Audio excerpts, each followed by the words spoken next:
लेकिन ताकतवर अमेरिका जिस विस्तारवादी जंग में एक लंबे समय से है, ताकतवर मुल्कों में उसकी गिनती होती है, लेकिन इस जंग में क्या अमेरिका की स्पिरिचुअलिटी ग्रोथ आपको नजर आती है इतने सालों में?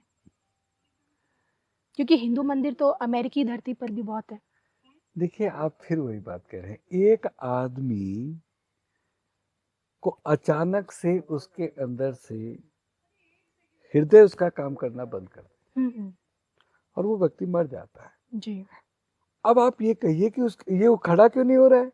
ये तो देखने में बिल्कुल ठीक है, यंग है, डायनेमिक है, बिल्कुल कोई चोट नहीं लगी है, कोई खरोंच नहीं लगी है, लेकिन उठ नहीं रहा है। क्योंकि उसके अंदर के जो आत्मा क्या है, आत्मा का मतलब है हमारे अंदर की ऊर्जा। और ऊर्जा है क्या? हमारे अंदर की चैतन्य अवस्था।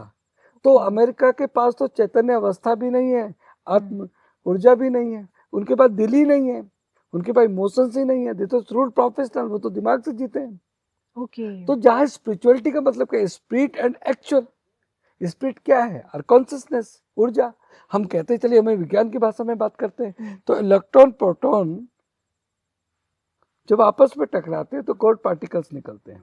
जी। तो वो इलेक्ट्रॉन प्रोटॉन ऊर्जा रूप हमारी जो एनर्जी है, तो वो कॉस्मिक एनर्जी से मिलती है। तो हम कहते हैं कि हम लोग जो है इनलाइटेड पीपल हैं। जी।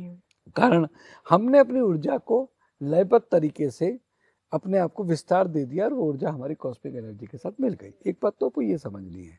दूसरी, हमें ये समझना पड़ेगा कि हम भारत के लोग ये ताकत को क्यों नहीं समझ रहे हैं कि हम अपने ज्ञान के आधार पर, हम अपने विवेक के आधार पर, हम वसुधैव कुटुंबकम के आधार पर, हम आयन जो प्रवृत्ति गणना लोगों चेसा मुदाचरी नाम च वसुधैव कुटुंबकम, वसुधैव कुटुंबकम के नाम पर हमने जो है अपने अन्न उगाने के नाम पर हम सबका पेट भरते थे। लगभग हम लोग 69 से 80 देशों में अपना अनाज भेजते थे। जी। तब हम लोग कहते थे कि हम कृषि प्रधान देश हैं,